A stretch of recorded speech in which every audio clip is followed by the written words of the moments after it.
Always wonderful to see you guys. I was thinking about, the youth development class and how it's laid out. I'm like, man, it's kind of cool that there's so many middle schoolers, because I was getting ready for the 10th grade thing. I'm like, I know that Laney's 10th grade and Rock and Josiah, we got a couple 10th graders, but each year it's going to get less and less and less. In fact, I don't think we have any 11th or 12th with us these days. COVID's been hard on the youth group. Listen. But it's also nice because everyone who has a middle schooler hopefully will one day have a 10th grader, and if you're doing 10th grade, sometimes, it's all good stuff. So hopefully everything, even if it's not for your youth where they're at right now, you can remember, take notes, ask for copies, whatever, of this information and content given, knowing that one day they will be a 10th grader. Like Elizabeth, who's going to be a 10th grader in like a couple weeks-ish, months, less than a year. It's great. It's great. Hey, we're going to do things a little bit differently today, guys. Slight change in our normal routine. Because of precipitation and how bad it's supposed to be pouring here in just like a couple minutes, if it's not already raining real bad outside, we are not doing an outdoor game today. Elizabeth has an awesome game prepped for next week. So today we are actually going to be ending early. We're not doing any game time today. We're not going to be doing our normal conversation stuff that we do at the end. Because, what are you going to do? It's raining. And so instead, we have all of the conversation questions and the take-home questions. I have them printed off to take home with you. There's going to be quite a bit of topics that are more mature as the age group continues to mature. So I'm going to encourage parents to come up and grab one of these at the end. Take them over, read them over, and if you have a 10th grader and you want to continue these questions, I highly encourage phone call, get together, whatever is good to go through these questions, once again with a group. Group questions are better than solo questions. So the conversation questions, call someone up at some point this week and talk through them with someone, or the take-home questions, work together with the other people in your family to process through them. There's much less questions because the questions are pretty dense this week, and we'll get into all those reasons why. So yeah, just keep in mind, schedule's a little bit differently. We also have a lot to cover. 10th graders, man, y'all are weird. Y'all are the weirdest people who ever lived. Just so weird. So quick reminder, 3 things. Number 1, as we're going through all these, every youth is different. No cookie cutters. So if your 10th grader's like, that's not quite what my 10th grader's like, that's okay, that's normal. We're going over the average of what to expect, right? At the same time, if you're like, man, these averages don't seem right, well, that's okay because they're changing every day. And keep in mind what you see your youth going through, or the state of Missouri, or wherever you guys are at. You are having a very specific perception of youth. We're talking about youth culture as a whole across America. One of the things that was difficult with just one of the stats I was looking for today, I was like, man, those numbers are crazy high. And then I'm like, that's only for San Diego, California. That makes sense why those numbers are higher than Belton, Missouri. So I had to then reassess. I'm like, okay, leave that website, find another one. So just keep in mind, where you see your youth is going to be dependent on how you see that information process. So if numbers are higher or lower, that's okay, because the way that you are experiencing youth is higher or lower based on your youth's circles and friends and such. And that's all right, but we're talking about the norms. And then the final one is just a reminder, I'm qualified to do this. I'm not an expert to do this. I'm not going to stand up here with a lab coat and say that I'm a scientist and I know exactly all the chemicals and yada, yada, yada, yada, yada. But this is something I'm very passionate about, something I'm very educated about, so I'm just trying to pass on what little I know to you as parents, and hopefully that is helpful.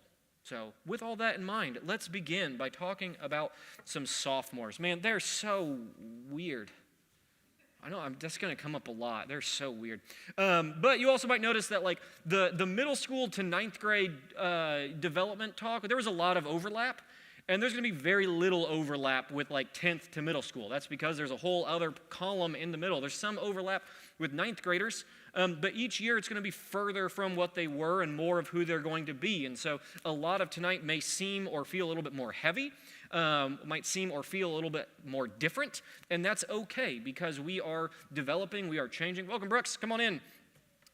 Which also, thank you for segueing that. Appreciate that, Isaac. Reminder, if you are online and watching with us, please feel free to drop comments down below so that way Pip Whitney can yell them at me so that way I can answer them. In the same way, when I'm talking, if you have questions, feel free to shoot up a hand, say them out loud, something of the nature so that way we can have a little bit of back and forth. I'm up on the little podium today so that way I can be in better lighting because apparently the YouTube light hasn't been great. Hopefully y'all can see my shining face a little bit better if you're watching online. Oh, please, come on.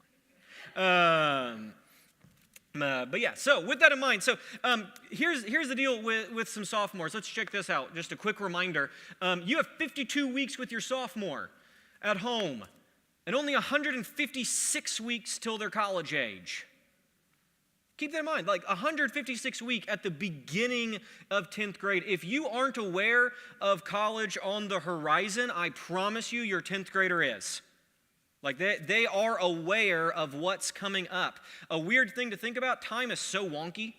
Time is so wonky. If you have a 10th grader in this room, they are closer to going to college than they are to the 6th graders in the room. Like, just keep in mind, this is a different world. They are past the halfway point on this race at this point. Like they are getting ready not just for high school, they are getting ready for college now. What they are developing, the mind that they're coming into is more of their adult mind than their child mind. They are coming into more of who they are every single day. You have 52 weeks with them as a sophomore. You will never have them like this again. Enjoy these 52 weeks to the best you can without wanting to just push them over every day because they're just weird. Because they also only have 156 weeks until college.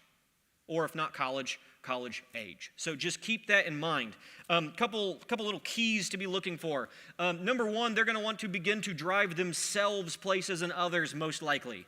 At this age, you're going to hit that sweet 16 mark, and they're going to really start craving and desiring their independence more than ever before. Other thing to keep in mind, at this age, they are going to begin to watch R-rated films. If they haven't already, whether you are aware of it or not, whether that's at a friend's house or not, or if you just drop them off at the movie theater, they are of an age where they will not be questioned when they buy an R-rated ticket.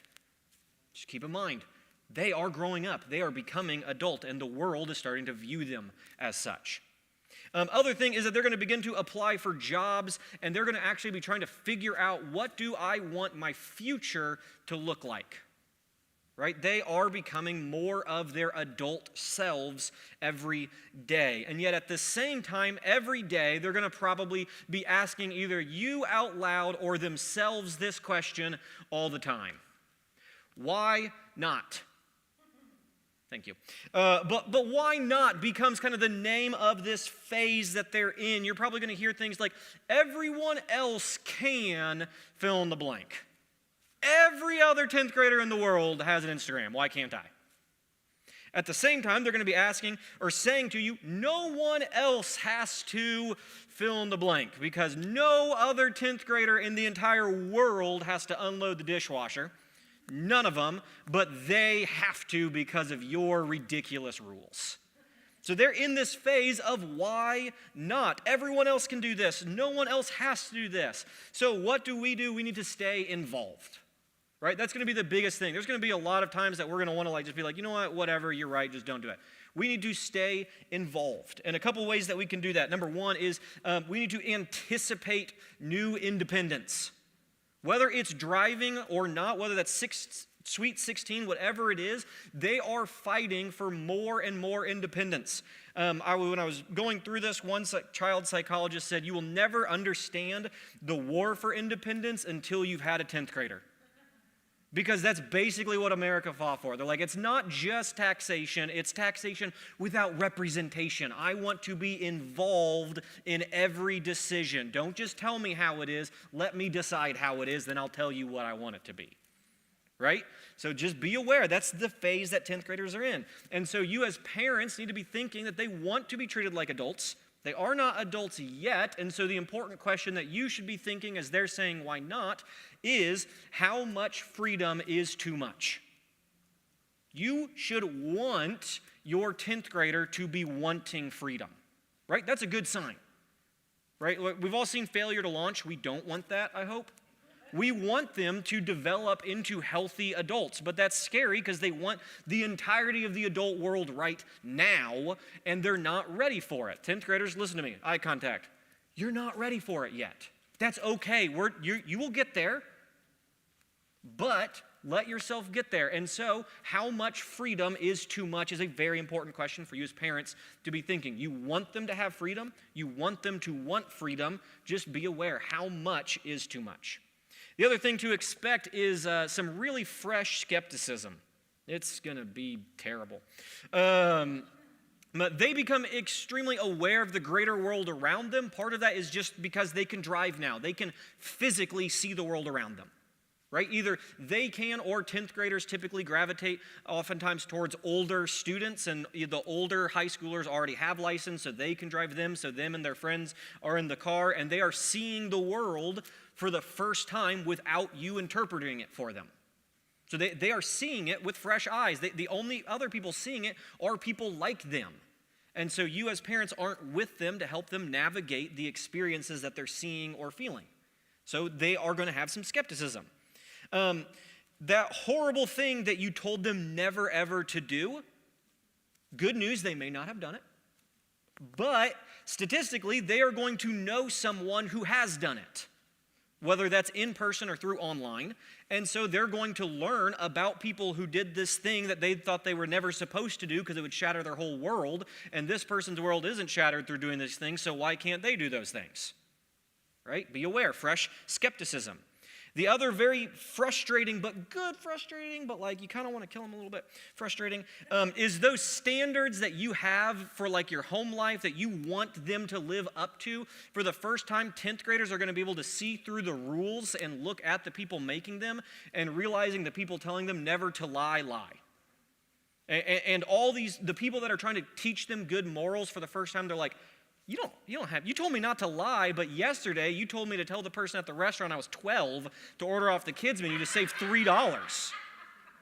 Why can't I lie to get my money the way I want it, right? And so just be aware, they are seeing people and adults not as like this adult thing to become, but as real people that they don't have it all together. And so they're going to be questioning everything, this why not phase of life. And so as they are going through this, we are wanting to understand them better. We're wanting to engage with them better. And then we want to mobilize their full potential. So let's begin by trying to understand them a little bit better. This year, your youth is changing. You might already see where this is going. You've seen this twice. You might see where this is going. And they are changing in these four major areas. They're changing physically. They're changing socially. They're changing mentally. They're changing emotionally. So let's begin by talking about some of the physical changes. Number one, we've already talked about this, but they're going to have extreme difficulty falling asleep before 11 p.m. Approximately 80% of sophomores in high school are sleep deprived. Not just not getting enough sleep, sleep deprived. So be aware, that's going to be part of their decision-making process. They are sleep deprived, 80%, or at least 80% of the time. So just be aware, they need approximately 9 hours of sleep. The issue is, based on what we talked about last week, their body isn't sending them those warning signs that your body used to send you when you aren't getting sleep. They're also wondering, why not? Why can't I stay up later? And so they're pushing. My friends say that they stay up till 5 a.m. every night. They probably don't, but they say that they do. And so they are wondering, why can't they stay up? They are going to learn how to experience a serious crash of sleep deprivation. It's going to be terrible. Another one that is a serious epidemic sweeping current 10th graders in America, this is true, is that they need, I'm going to say that again, they need at least an hour of exercise or movement every single day. That's a real need. The number of studies and statistics that are shown of if your 10th grader gets outside or even inside but just moves for an hour of grades go up, social ability goes up, mood gets more consistent, sleep is better. The number of things that a 10th grader's life will improve on with 1 hour of exercise is crazy. But there's a reason that they're not getting it anymore. And that reason is because playtime is lame. They don't want to just go to a playground and swing anymore, typically. And so their body still needs that release of energy, but their normal habits of getting it aren't there anymore. It's also why oftentimes like older people in the family who like hit 10th grade first, their younger siblings get mad because playtime is over. And younger siblings are like, hey, let's go play on the trampoline. And they're like, that's lame. I don't want to do that. Right? Now, I'm already seeing a lot of sibling players. It's great. So just be aware, your bodies need it, but the way that you used to get it isn't happening for you anymore, but you still need to hit it. And so then tied with that is there has been an extreme rise in health-related issues tied to weight with 10th graders. Extreme rise because your body is changing and people don't naturally want to eat good foods. If a 10th grader doesn't know what is healthy and what isn't, they're just going to eat deep-fried Cheetos and drink Red Bulls and not sleep and not go outside and play anymore and then get hyper-stressed with school, and all this is going to add up, and it has created a huge epidemic of health problems in high school starting in 10th grade. So just be aware, physically, their body needs things that mentally they don't want anymore. They don't want playtime, but it's important still. The next major change is going to be mentally. Like we talk about every week, there's going to be an increased ability to focus, increased ability to recall information, and to organize that information. Like the way that they begin to set things up in their mind to recall things, you're going to be like, man, you remember a lot more. That's annoying. Or good, depending on what it is. So just be aware, that is changing. And then the biggest change mentally, I say biggest, 10th grade, y'all are so weird. I'm just going to keep on saying that. You'll drive me nuts. Just be aware that 10th graders begin to become hyper-aware, like extremely aware of the adult world around them. And they become extremely critical of it.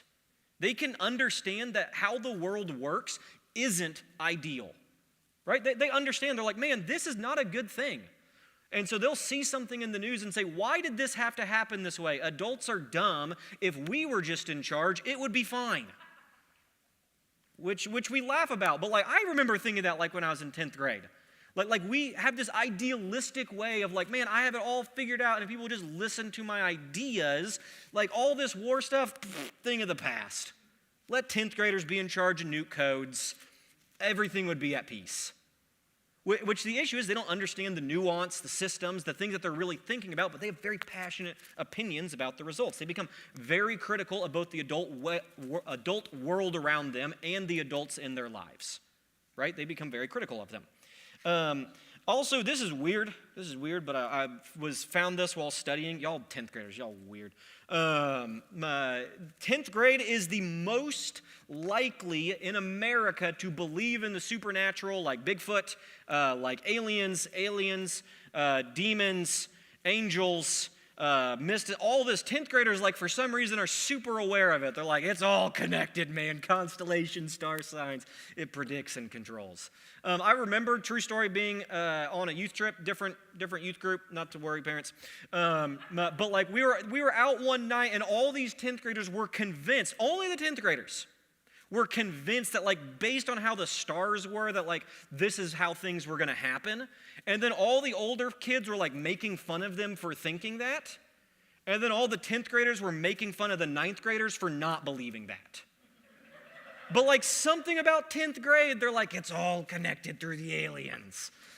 Y'all weird. But also, like, this study was done by a church organization, and they're like, yeah, but like probably church kids are a lot better. No. Instead, like 10th graders in church will be the most likely to like become obsessed with the book of Revelations and like end times and aliens or angels and demons, and like they want it, like, is there really like angels and demons in this space right now, like fighting, and can I see them? And you're just like, dude, just calm down. Jesus loves us. Just let's move past it. Right? Y'all weird. Where else are we talking about? Mentally, some sad stuff mentally, just to be aware of. Instead of being overly self-aware like a 9th grader is, right? Like 9th graders think that like this spotlight is shining directly on them. They begin to realize that like spotlights are limited, and if there's a spotlight on me and a spotlight on you and you and you, then really there's not a spotlight on any of us. So there's not a spotlight on me, which means actually no one's looking at me and no one cares, no one pays attention, and my self-value is actually going to plummet this year because I used to think everyone was like super aware of me, and now I found out that no one is, and do I have value? So just be aware that there's almost like a crash that happens in 10th grade. But they also have a desire, this is weird. Y'all weird 10th graders, you exhaust me. But there's this weird rubber band thing. We talked about this with middle schoolers, right? Of wanting to be like an adult and then also wanting to be like a little kid. We're going to use that analogy again with two different things pulling. There's this desire in 10th graders to begin to develop very steady and dependable routines in their lives. They're coming off the crash of like the 9th grade high of thrill-seeking and adventures and all these different things, and they want to develop like everyday patterns that statistically will literally carry into their adult lives. They are setting up for how they're going to be as an adult, on one side. On the other side, just like people who used to have a ton of new chemicals entering their body, they're going to be chasing after the high that they used to get in 9th grade. And so there's also going to be this extreme pull towards extremely dangerous habits, substances, friend groups, in an attempt to re-find that old excitement. And so there's going to be this delicate balance going on in your 10th grader's life that, unlike with middle school that we can say will eventually snap to one side, this is a year where like it is a very dangerous pull, and where it snaps will dictate a lot of their future years. Of one wanting to develop normal routines, and the other one's thrill-seeking, adventure-seeking, things of such nature. And that doesn't mean that one is extremely bad while the other one's not. It's just something to be aware of. And like in middle school, one day it'll snap to one side and they'll want to be treated one way because of how it snapped. And then the next day it'll snap to the other side and they won't care at all about those patterns they just formed because they're boring and they don't get anything out of them. So why set an alarm clock each day? Why not just do whatever you want? And so it's this balance, right? And so just be aware as parents, just like with middle schoolers, they're not in control of that rubber band. That's just their mind. They're trying to figure it out, give them time, and help guide them. And we're going to talk a lot about that in the coming things. But the next change that they're going through is socially. There's a huge increased interest in expressing themselves in the identity that they've landed and developed on. In 9th grade, they're going through like the this is me phase, and not saying like all 10th graders figure out exactly who they are in 10th grade and will never change. But where they land is going to last a very long amount of time. It's going to take something pretty drastic to shake them out of where they've landed. Not saying it doesn't happen, but unless an external force moves them, that they're pretty happy with where they landed. And they want to be treated like the person that they've landed on. They're like, man, this is my identity. This is who I am. I want to be treated like it. The biggest issue is parents are typically the very last people to be told where they've landed. And so, like, it's why they're like, man, my friends, like, they get me. Yeah, they get you. You've told them what you are. And so, 10th graders, eyes, communicating with parents will save you guys a lot. If you want to be treated in a certain way, you can't expect them to treat you that way without ever being told or without telling them, this is how I want to be treated. Like, these are the things that value to me. These are the things that are important to me. And so a lot of this, we're going to be transitioning today off of some of parent role and on to 10th grade role, because you guys are becoming adults. And your relationship with your parents, you are forming, whether you're aware of it or not, you are forming your adult relationships with your parents today. And so just be aware. And so we're even going to be talking about some things that some of you guys might be, or some of you parents in here might be like, my parents still do that annoying thing. And it's like, yeah, because in 10th grade is when these habits started and they weren't addressed. And so just be aware. So also, like, if you're a parent of a middle schooler or younger, be like, man, these might be things that I should probably start planning for. What else socially? And socially, there's a very increased desire for dating relationships, particularly for commitment out of dating relationships. The kind of thrill-seeking of like hopping from person to person, it kind of moves away. And in 10th grade, there begins to be a more intense desire towards one specific person for a much longer amount of time, whether that ever evolves into dating or not. But relationships become more commitment-oriented than just thrill-oriented. Now, obviously, there's a bit of both in new relationships, especially in 10th grade. And so just be aware that like what they're wanting more typically is actual commitments instead of just for fun. Other things socially to be aware of is that 10th graders have a huge, like scary, huge susceptibility to harmful and addictive behaviors, relationships, and substances. They're chasing a high that their mind used to give them for free. And so they're going to be chasing things. Extreme susceptibility. And with that, going to end on a very, very rough note socially before we head into emotionally. 10th graders are at the highest likelihood for depression and anxiety to develop, and also have the highest rate of high school suicides. Just be aware, this is a very, very hard time to be a teenager. It could be a very fun time, but it can be very, very hard. And so we want to be aware of the realities of growing up. Emotionally, once again, they're going to feel empowered through choices over rules. Slight change in this one. Up to this point, it's been good to be like, do you want an apple or an orange? Up to this point, making that even broader, right? What do you want? What fruit do you want to pick? Instead of just presenting a couple options and letting them feel empowered through that, you want to nurture their independence and say, okay, what do you want to do with this amount of time? Instead of giving them specific options, is further empowering. Other thing is they will enjoy hearing very specific praise, but really like generic praise will oftentimes come across as belittling. Y'all 10th graders weird. But if you're like, hey, you're a really cool person, they're like you actually think that about me? But if you're like, hey, you paint really well with the color blue, they're like, yeah, I do. I don't know. Y'all weird. What else are we talking about? But they're going to begin to develop self-awareness. Congratulations, you've hit it. Self-awareness finally begins to start in. However, they're not really aware of themselves and their personalities as much as they think they are. Instead, what they begin to develop is self-awareness towards their habits, towards their tendencies, and towards their patterns. Like we talked about, they are becoming the adults that they are going to be long term. And so they are becoming aware of like, man, I'm irritated in the mornings. I must not be a morning person. And so they're forming habits. The issue is, once again, they're not communicating those habits. And so there's going to be a lot of tension of like, I don't want to talk to anybody till I've had my cup of coffee is going to start in 10th grade. And before you were like, why don't you just tell me not to talk to you? And they're like, because I thought you'd figure it out. Come on, people. But they once again, that whole like dependability and structure that 10th graders will naturally begin to seek out is going to start by noticing, like, these are the things that I feel comfort in. These are my habits. When I go to bed, I don't like to make my bed. I like to take all my sheets, spin them clockwise, lay on top of it, feel like a clock. I don't know. But whatever those weird habits are, they like them. And they're not going to communicate them. It's terrible. But just be aware. And then finally, emotionally, they're going to have an insane desire to share their ideas about the world around them, but not to people who want to solve them. That's important multiple times. Number one, for parents, if you try to solve every issue that your 10th grader brings up, your 10th grader will stop bringing up issues. They don't want to be solved, they want to be listened to.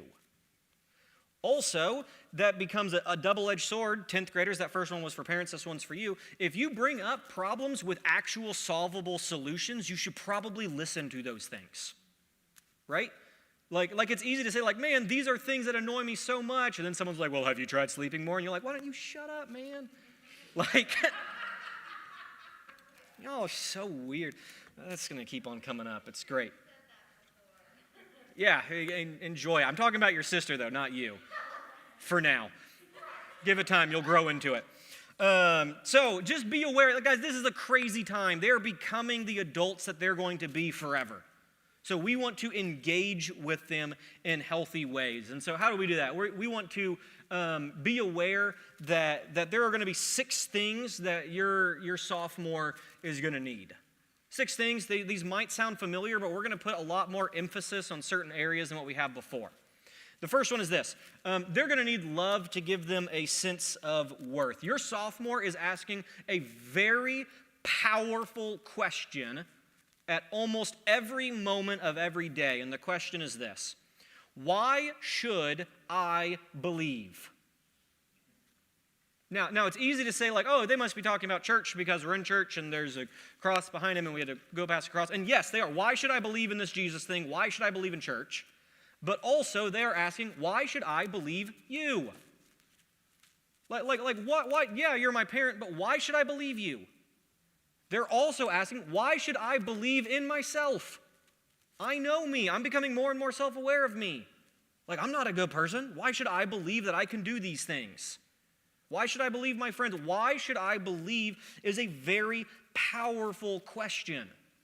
And so just be aware that's going to be in their mind. They're going through times of extreme highs, and they're coming into an extreme low and mental crash from ninth grade. They are settling into their adult bodies, their adult personalities, and their adult habits. And so kind of like in middle school, we talked about how there's this like use it or lose it type of mentality.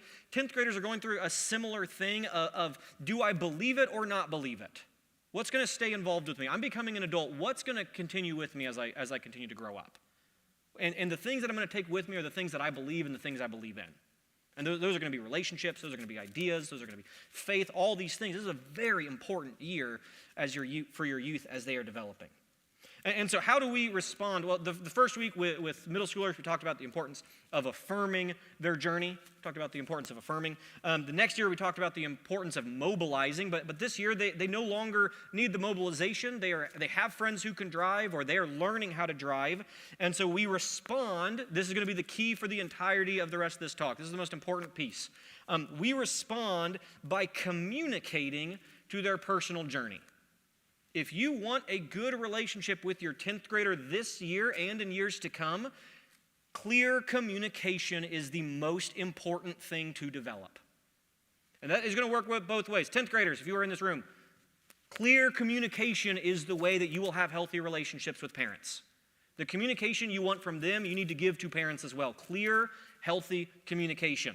And so we're going to be talking a lot about communication today and the importance of it and ways for both 10th graders to engage with parents and parents to engage with 10th graders. But I'm going to start with this. Couple communication prompts with your 10th grader. First off, just a reminder, you are wanting to nurture their independence through this. And 10th graders, if you want your independence to be nurtured, respond to these questions. The first one is going to go like this. I trust you. Help me trust you more. When they say like, man, I want to do this. Okay, I trust you to do that. Help me to trust you more by when you go and do that, do well at those things. Right? Another one is very similar, but I trust you until you give me a reason not to. Right? You are in a good place. I trust you. If you do something against this, it's going to damage our relationship, but also it's going to damage the trust. Trust is very important. Next one, I'm listening to you. Help me understand. Right? The first part of that, parents, is important. I'm listening to you. Actually, listen. Right? Not solve at times, listen. And then help me understand. Which goes perfectly into the next one, which is, when you say blank, what do you mean? When you say, I hate school, what do you mean by that? What part of school do you hate? When you say, I'm always tired, what do you mean by that? Like you're always tired of a relationship? Are you always tired of this thing? Are you actually just physically tired? Help me understand. Clear communication is going to be like the constant theme both for 10th grade and literally every grade and into adulthood moving forward. Right? Clear communication. With that comes a very natural next thing, which is stories to give them a bigger perspective. When they're in middle school, the importance of fiction helps them to understand that the world is big. Afterwards, when they're freshmen, they need things like history and allegory to help them understand the world. This year, they want stories, or stories connect really well, about people overcoming the world. Right? They're able to understand that the world isn't sunshine and rainbows, and this adult world actually doesn't make any sense, and they don't like it, and they don't trust it. Why should I believe in it? And so stories about people overcoming obstacles become something that's very relevant with 10th graders. So here are a couple great stories. The first one is Frankenstein by Mary Shelley, one of my all-time favorite books. If you're in 10th grade, read that book. It's awesome. Literally, like if I was making a list of top 5 favorite books of all time, Frankenstein is easy going to be on there. Love Frankenstein. And it's in a graphic novel format. Read it in both ways. It's awesome. Pride and Prejudice by Emily Dickinson. Overcoming the Family of Birth, or Overcoming Your Pride, Overcoming Your Prejudice. Literally the title of the book, right? Also, I think my mom would beat me if I didn't mention this at least once. It's her all-time favorite. Next one is Looking for Alaska by John Green. John Green's a Hoosier, woot woot, Indiana. But here's the deal as well. I almost didn't include this one because of this. I hate that book. If anybody who's in here who's read it, I hate that book. But okay, no spoilers. I'm going to be vague as possible. I try not to give any spoilers for anything on this list. But the 10th graders who read this love this book. It hits 10th graders. It's something different. It's built different for 10th graders. And I'm going to say this because it's important. It's a great story about overcoming things. It doesn't talk to me. I hate it. It's one of my wife's all-time favorite. Ironically, she read it in 10th grade, and it is still one of her favorites. When you read it in 10th grade, it's built different. But here's the main reason I almost didn't put it on there. It has some very adult content. So for you as parents, I would recommend read it first and then decide if it's something that you want your 10th grader to read as well.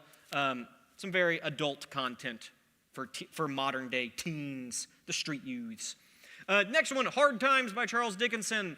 It's about him viewing high London society class around him and making a satire about it. It's very funny, making fun of the world and how the average Joe overcomes it.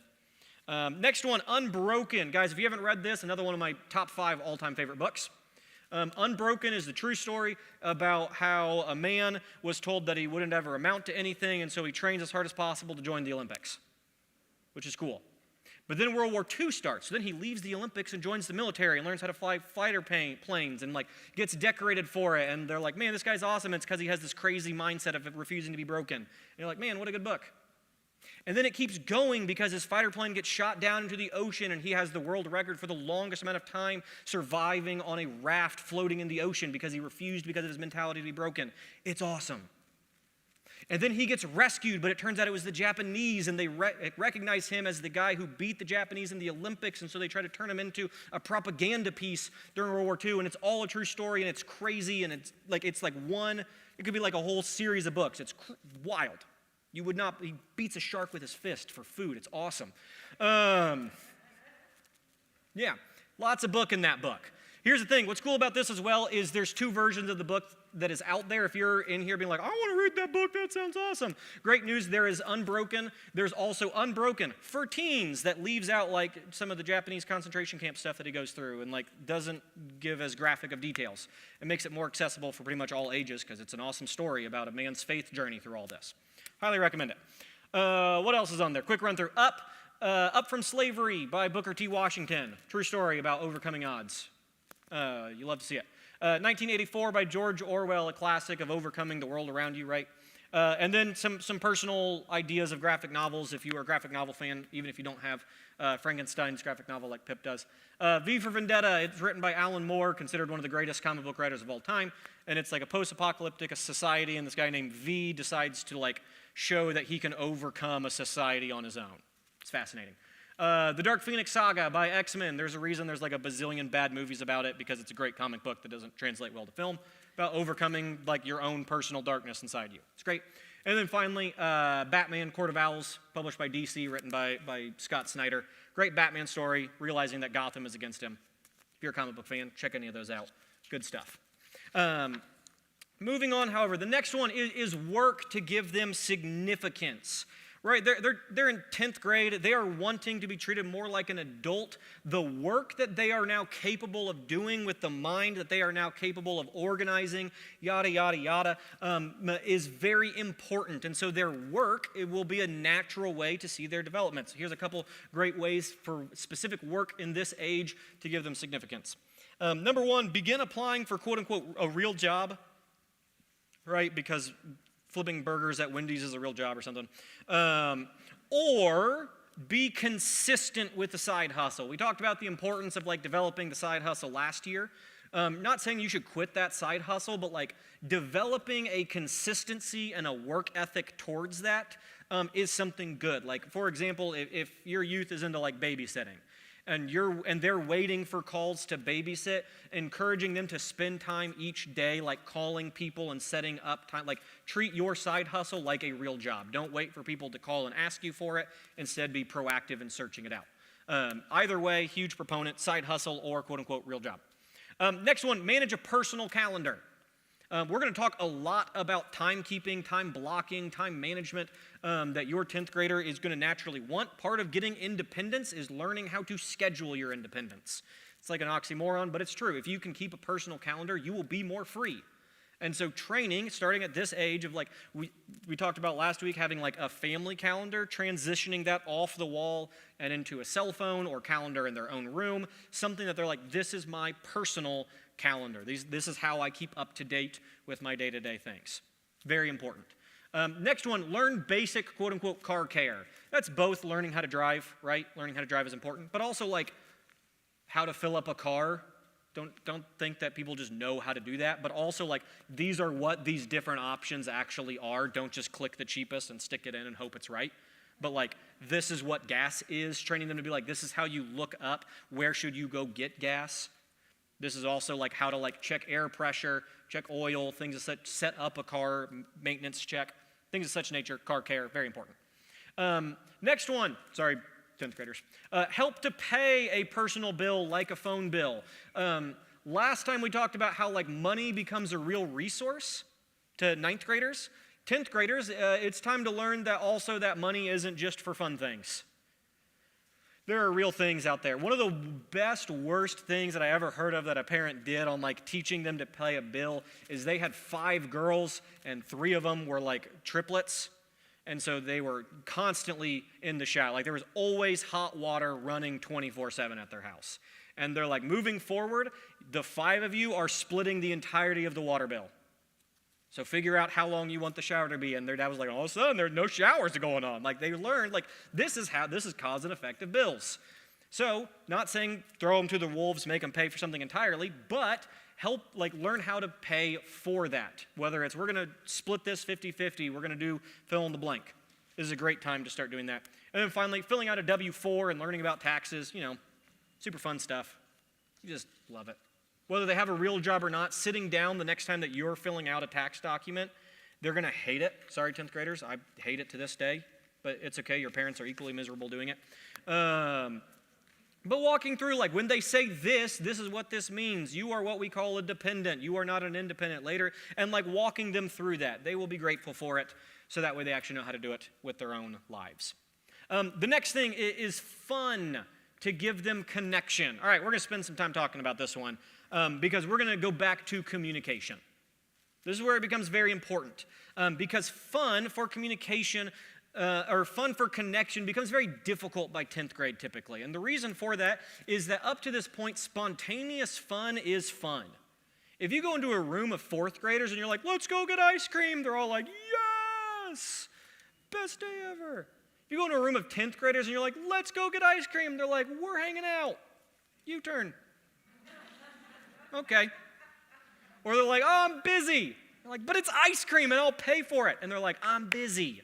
Doing what? I don't know. I'm busy though. So spontaneous fun is bad, typically. Now don't get me wrong, there's still times that you feel like, let's go get ice cream. They're like, yes. So here's the deal. This is what we want to talk about in terms of fun. There is 2 ways to begin to mentally think about fun with your 10th grader. 2 ways, and 10th graders be thinking about this as well. The 2 ways of fun is spontaneous on one hand, and we just talked about that. And the next is expected fun on the other hand, and that's also going to tie directly into personal calendar keeping and things of such nature. So instead of saying with your 10th grader, let's go get ice cream, and then being like, I'm busy. Okay, going to have to accept that. If you are leaning on spontaneous fun, that's not a bad thing, but be prepared for rejection. Now, that doesn't mean that they're going to reject you every single time, but that's not what they want, typically. But so you can still do that. That is still fun. That is a way to communicate value, but you need to be prepared for a new response because they're becoming adults. They're not little kids who always want to go out and get ice cream because ice cream's exciting. Instead, they are scheduling their time. Like the amount of time that like I'm busy actually means like I'm mentally, like I set this time aside to do homework.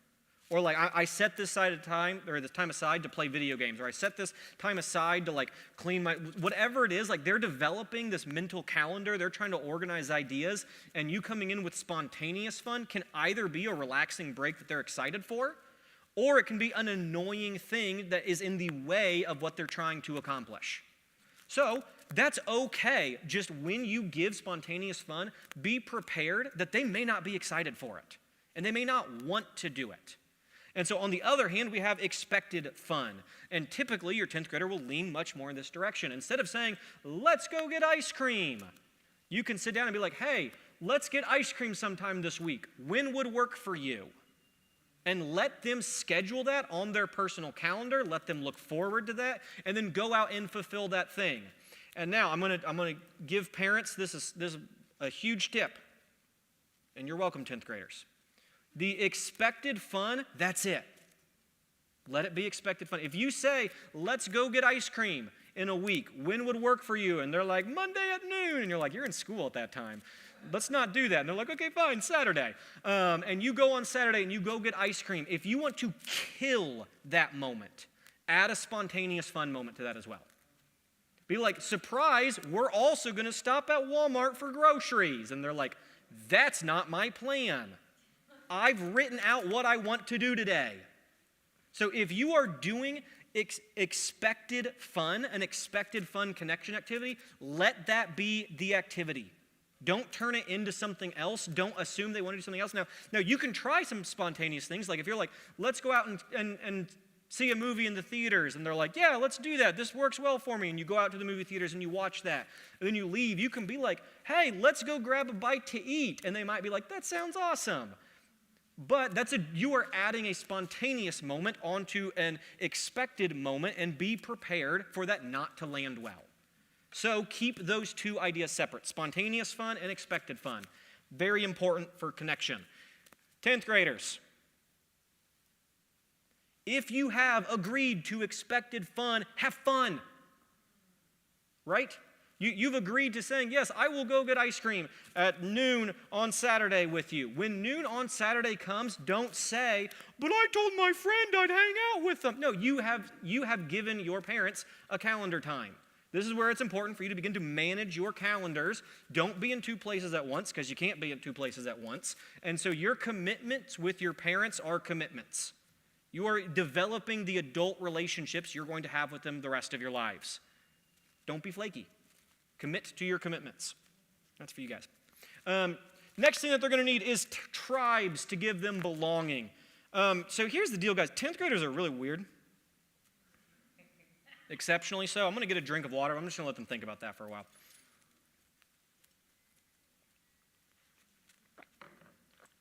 Refreshing. When was the last time you drank water? Right? Every week. So here's the deal with 10th graders. People like me who work with youths love 10th graders. They're wonderful. I'm not saying I have a favorite grade, but 10th graders are awesome. 10th graders are like the backbone of a youth ministry. It's true. And we're going to talk about why. But like most people in ministry, most people in youth development stuff, most people leading different type of youth-related activities, whether that's like an actual like drama, performance, whether that's sports, whatever that is, they lean on 10th graders a lot. And whether they are aware of it or not, it's because 10th graders like to be leaned on. When it comes to tribes in 10th grade, 10th graders gravitate towards tribes that give them belonging, yes, but they take ownership over the tribes that they're in. Instead of wanting to participate in the tribe, they're wanting to help lead the tribe, right? They want to be leaned on. Give me responsibilities. What can I do in this tribe? I pick this, and now that I've picked it, I want to be all in. I've picked my identity, right? I've picked who I want to be, and this tribe is part of that, and I want to begin to participate in making sure this goes well. That's why coaches like 10th graders, because 10th graders are so ready to teach 9th graders to do something. Or like 10th graders are so willing to volunteer in different areas of churches or SLT or things of such nature because they've chosen the tribe and they want to belong and they want to participate in it. It's also fun because oftentimes, myself included, people leading 10th graders notice a weird trait, because 10th graders are weird, where 10th graders take ownership over adults. If you guys know this, they kind of treat adults like pets. It's really weird. But coaches stop being like, oh, they're the coach of my team. It's like, well, they're my coach. My coach. Or like, even like with parents, like, well, they're my mom and dad. So like, arm's length, those are my parents. Like they get like possessive weirdly over adults for like 52 weeks and then it's done. Then they kind of have self-awareness and they're like, that is a little bit weird. But they are mine, I'm pretty sure. But like the adults in lives that they pick and tribes to belong with kind of stop being people. And like we talked about, they're almost like possessions or pets, or like, yeah, they're like part of the tribe, but like I help lead the tribe. So like they're like in my pocket. But they're super weird. And I love that about 10th graders. They take extreme ownership over their tribes is the biggest thing. And so just be aware of their tribes. In families, they have ownership. This also will oftentimes cause strife with siblings because they suddenly kind of like when they're younger want attention from mom and dad in a weird way that they can't communicate, but they get jealous of younger kids, how somehow they get it. And they're like, well, they're my parents. Okay, whatever. But also things like social media, YouTube, people, ownership over them. This in 10th grade, places like Twitch or YouTube Live become very popular because they feel like they're taking a role in the tribe of like commenting. Places like Reddit where it's blog oriented instead of just picture oriented like Facebook, Instagram, things of such nature. They want to belong. They want their voices to be heard. And so just be aware of all those types of things as they're picking out their tribes because they want to start spending a lot of time with their tribes. The next and final thing that we're going to talk about is words to give them direction. Now, every week I encourage you, if you're taking notes or taking pictures of the slide, that's good. Continue to use some of those vocabulary, but at times sub out that vocabulary for some of the new stuff. A lot of the 9th grade stuff is going to hold on, but these are some great words to help give direction. You impress me when, fill in the blank. Remember, specifics are better than broad. Broad is belittling, specifics are special. That's alliteration, that's for you guys. So you impress me when, the more specific, the better. How can I help? Remember, so if they're telling you an issue or a problem, and you're like, the solution's so easy, you just do this. Instead of saying that, you say, how can I help? And see what they think the solution is. Or would it be helpful, this isn't on there, but tied to that is like, would it be helpful if I fill in the blank, right? That help word is very important. Next one, you have a unique way of fill in the blank. You have a unique way of seeing that. You have a unique way of doing these things. Unique is fun because that can be a good or a bad thing, right? You have a unique way of thinking that you can sneak in way hours of the late night. Just be aware. Next one, I like having you home. 156 weeks in their college age, guys. 156 weeks. Remind them home is a good place. And just like last week we said, I like you. I like having you home becomes more specific. You like their presence, I hope. And 10th graders, whether you like being at home or not, your parents like you and like having you home. So just be open with that.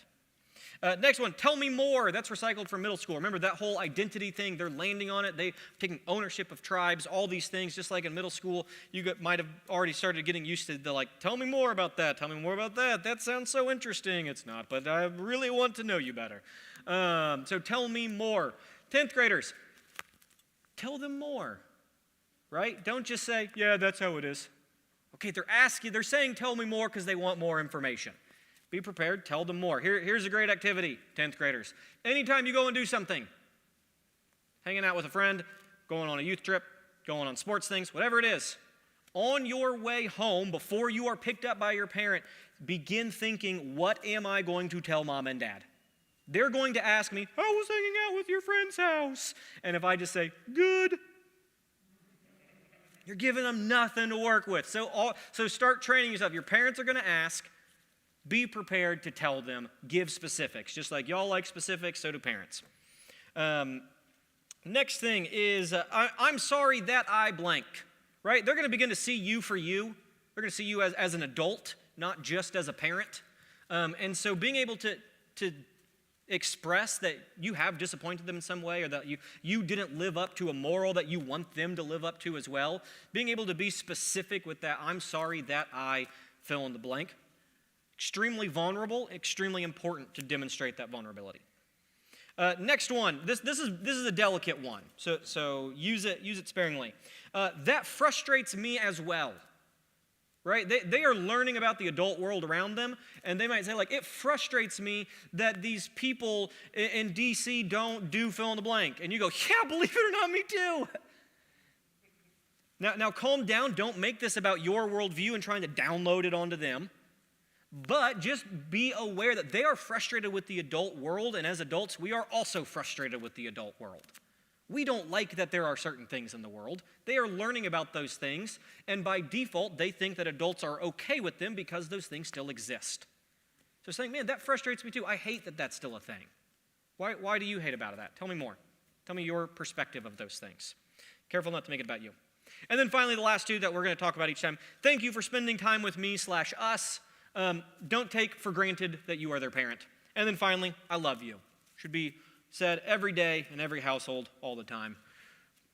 And then also 10th graders, say it back. Right? There you go. Next one, and finally, 4 important conversations to begin to have in this phase. 4 important conversations that will help mobilize their potential. They're going to look like this. You may have seen them before. Health, relationships, technology, and faith. Let's begin talking about health. Health is very important. We already talked about that whole hour of play, right? So we want to talk a lot about forming healthy habits. Something just simply to keep in mind is they are beginning to form the eating habits that they will carry into their adult lives. Be aware of what your youth is putting into their body and what they think is healthy versus not healthy. So here are some great conversations to guide those things. Number 1, fast weight loss is not really healthy. Your 10th grader, if they want to lose weight, will be able to lose weight. Also, your 10th grader, guys specifically, this is the year your muscle mass capabilities are really starting to kick in.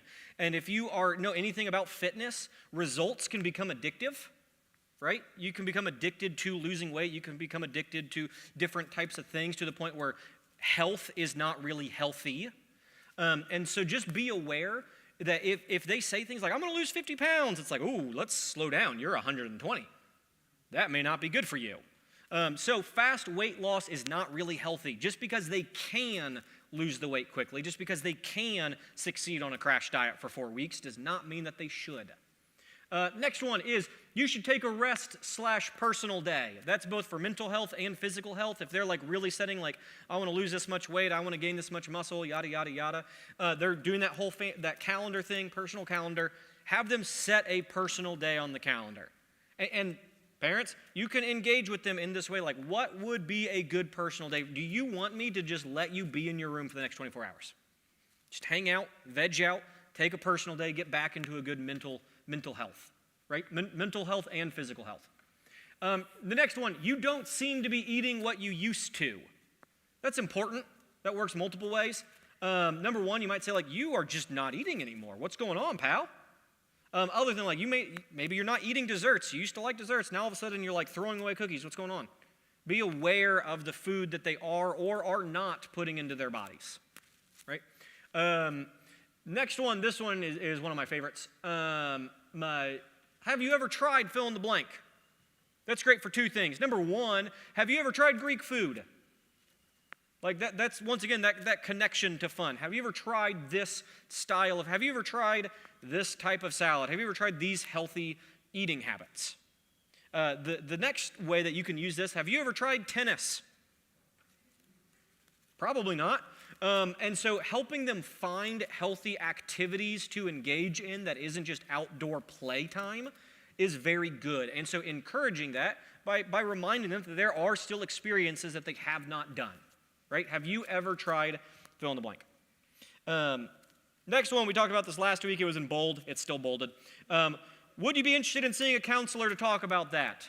Because counselors are awesome. Therapy is dope. Do it.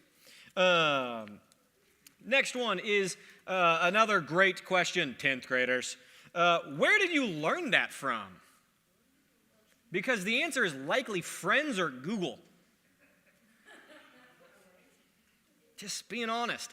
And so things like, I don't need to take a rest day. I can be in the gym 7 days a week. That's interesting. Where did you learn that from? Well, this guy who sells supplements told me on Instagram. Okay, let's pause that conversation, right? Be aware of the people speaking into their lives and what topics they're speaking into. So where did you learn that from? Very important question. Another one that I wish I understood, so 10th graders pay attention, also parents, all those good things. Different body types will respond differently to that. Like I've told this story a couple times. When I was in high school in 10th grade, I was in a Bible study with two guys who were bean poles and both over 6 feet. The way they worked out looked very different than the way I, 5'6" and wide, looked when I worked out and did the same things. And I was comparing my results to theirs, and I'm like, I must not be doing something right. I should do this in a more extreme way. Or like they're taking it more serious. And no, those are different body types. Let's figure out how your body, the adult body that you're setting into, let's figure out a plan for how you can use that long term. Very important. And the next one, another great question is, how do you plan on reaching that goal? If they say something like, I'm going to lose 20 pounds, great, that's a healthy thing. That's a healthy thing. How do you plan on getting there? I figure I'd just eat carrots. Okay. That's probably not the best goal to lose 20 pounds. And so helping them develop both healthy activities and healthy habit plans is really good because they may want a goal, but like we talked about in middle school, not fully understand how to achieve that goal. Or they think they do because they have friends in Google at their disposal, and so they think they have a good way to reach and lose 20 pounds. And so asking, let's walk through, let's talk about this plan. How are you going to get this? How are you going to achieve this? Great health questions. And then finally, are you sleeping okay or, at all? Are you sleeping? I haven't ever woke up at 3 a.m. to use the bathroom and you were like in the living room. What were you doing? There was a Monopoly board and no one else there. 10th graders are so weird. But yeah, so just checking in on sleeping habits. Are they actually sleeping, number one? And are they sleeping okay? Right? Most guys will hit their last growth spurt somewhere in 10th grade. Doesn't mean that they're going to stop growing in 10th grade, unless you're me. But their last major growth spurt, which oftentimes means like their bones hurt. Like growth spurts are painful, and your 10th grader might be experiencing that. So at night they don't sleep well. And so learning like, oh, you're in pain when you're sleeping.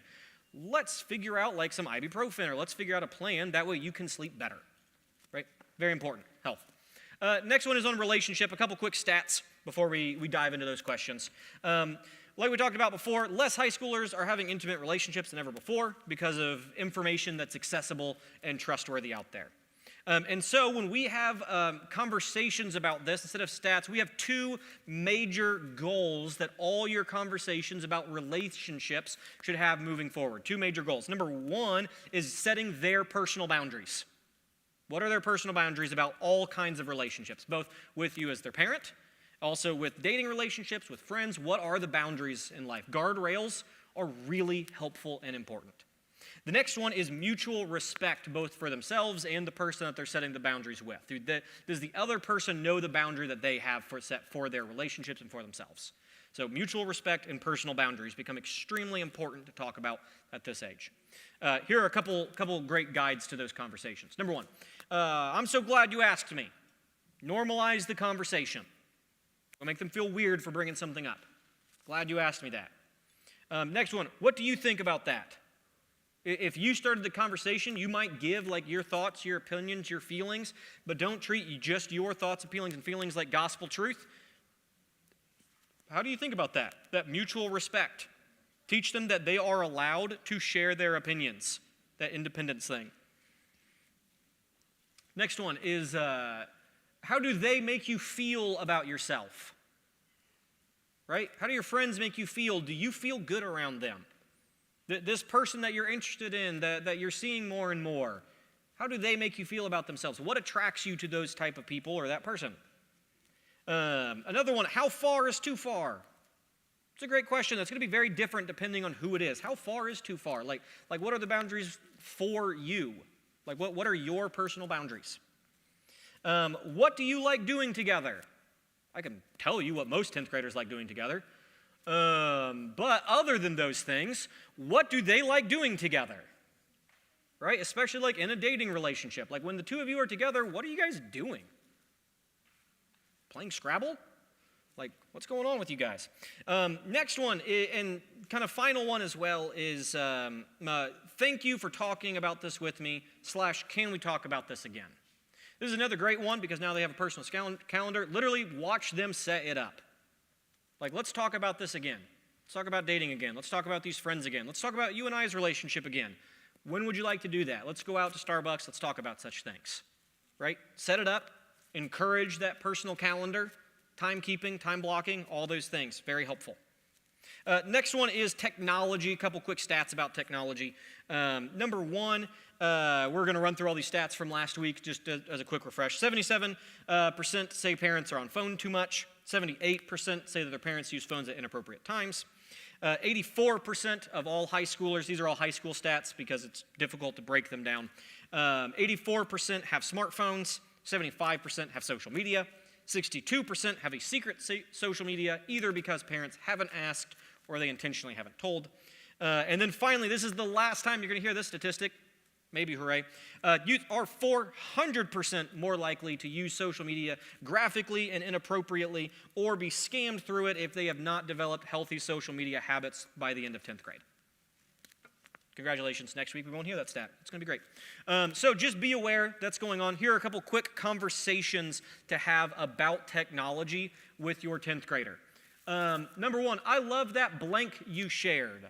If they're giving you a glimpse into what they do online, follow up on that, right? Like if they're like, man, this YouTuber is so funny, check him out. And you're like, this is so dumb, but you know what? We're going to watch all 3,000 videos. But saying out loud, then another reason that that is important is that it is a reminder, like seriously, like when they show you something online, like write it down. 10th grader, sorry about this. Like write it down, put it away, and then bring it up like 2 or 3 days later as a reminder that online things like stay around, right? Like they're like, hey, remember when you showed me that thing online? And they're like, oh yeah, that was a couple days ago. And you're like, yeah, I still remember that thing from online. It's a healthy way to begin to form those patterns, right? The second one, let's split that bill. If there's an online thing that they are wanting to do and they're like, I really want to do this, can I do this? Okay, let's put your money where your mouth is. Are you willing to either purchase that yourself or let's split that? If you are convinced YouTube Premium will save your life because you're told 19 times on every YouTube video how great YouTube Premium is, and you're like, if I get it, these ads will finally leave me alone and I'll be happy and fulfilled and everything will be fine because YouTube Premium is in my life. Okay, let's split that. Or let's have you pay for that or something like that. Begin to use and leverage technology for that money spending habits. Next one, important, 10th graders. You cannot be on your phone while driving. Right? Teach healthy car technology habits. Parents, you cannot be on your phone while driving. Especially if you have a 10th grader, because they're watching how you drive and they're going to think that's normal. So are your driving habits how you want your 10th grader to start driving? No, I don't. And so just be aware, even if they're still a little far off from driving, this is a good time to begin to just say things like, hey, just a reminder, can you check behind me before I back out of the driveway? Oh yeah, teaching them healthy driving skills, that's good, including yourself demonstrating that, because otherwise that whole why not thing of don't be on your phone while driving. Why not? You're on your phone while we're driving all the time. Well, it's because I'm better than you is a bad response to that question. Just saying, that's a bad response. Or well, once you're driving for a long enough period of time, then you can be irresponsible. Begin demonstrating the skills that you want them to have as an adult, particularly while driving. Next one, I'm so impressed by your blank when it comes to technology. I'm so impressed by your Pinterest page. That's really creative. This is also side hustle if they don't have this. I'm so impressed by your Etsy shop. Etsy shops are cool, and they're 20 cents a month. If they can't pay for that, they shouldn't have an Etsy shop anyway. But seeing what they're doing online, if you are coaching them or helping them develop Instagram habits and they've given you permission to see their Instagram page, saying things like, man, I'm really impressed by your photos that you post online. Those are really cool. Things of such nature. Using technology. We want to leverage it. Technology can be our friend. And then the next one, help me understand why fill in the blank. Help me understand why you need an Instagram. What's going on? What in this technology, why do you need it? And if they give a really good reason, maybe it is time to let them develop an Instagram page. Or if you're like, you know what, we listened to Levi and we really think you should have a social media because you really want a social media, so we decided that you can have a Facebook account. And if they're like, I don't want a Facebook account, I want a Twitter account. But help me understand why you want that, not this. Help me understand why you should be able to have these privileges online. Let them get into a habit of like explaining why they are responsible enough for that. And then you as parents reciprocate trust, and if they give good reasons, begin to listen for it, because otherwise, when they're out of the house, 156 weeks, they're going to get that Twitter account. And would you rather them have it when they're home or when you are nowhere near to help? Just food for thought. Food for thought. Next one and final one is on faith. A couple of quick things just to think about before we talk about some conversations. Two things that sophomores are wanting out of faith, typically. Number one, like their faith is every other area of life, and they are wanting authentic relationships.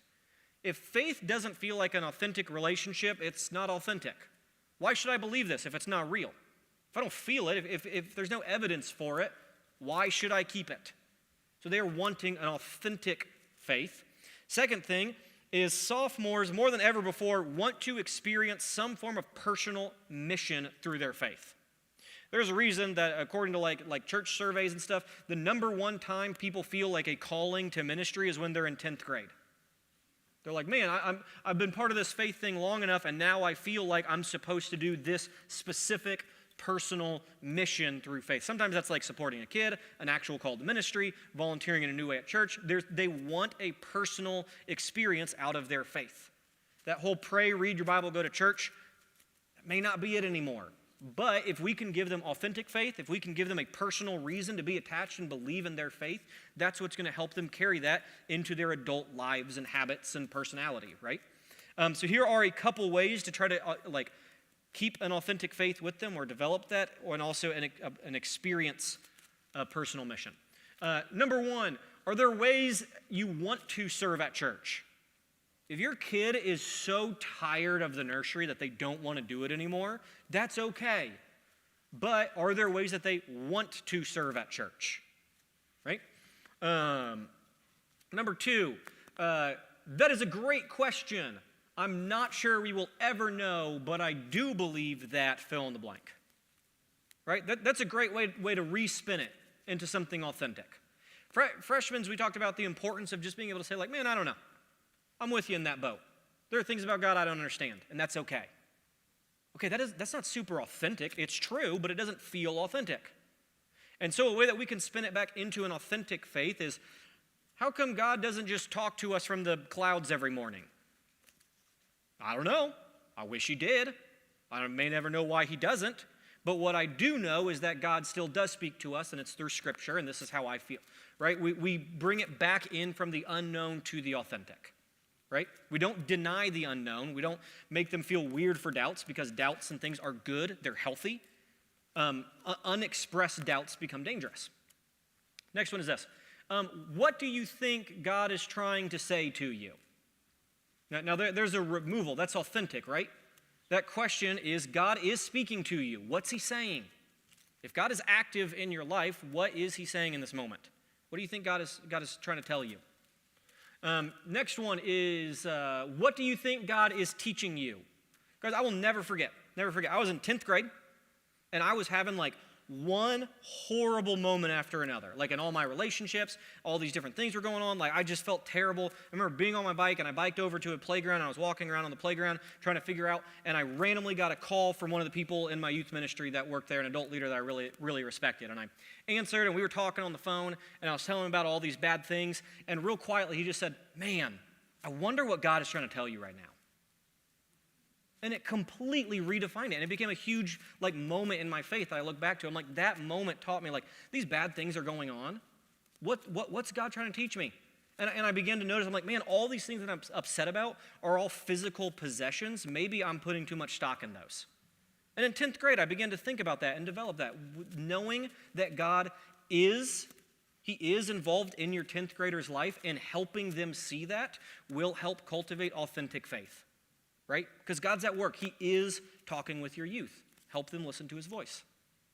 Next one is, where do you see God at work? Right? This helps move off themselves. God is teaching you something. Yes. God is speaking to you. Yes. Let's move off you for a second. Where else are you seeing God? What else? Is it nature? Is it things you see on the news? Is it moments in class? Like, where are you seeing God at work? Tell me about those things. Tell me more about those things. Invest in authentic relationships with them. And then finally, this is one of my favorite things, is just, I wish God was more obvious as well. Right? Just like they're seeing through the things that we want them to see, they're seeing through that and looking beyond. Things like, man, I wish God literally did talk through the sky. Yeah, me too. It would be a lot more easier to believe this faith thing if, like, I woke up every morning and Jesus made me coffee. Just gonna say, if God was more obvious, it would be easy. And the things that you're frustrated with, I can be frustrated with too. But what I do know is, and moving it back into authentic faith. Amen?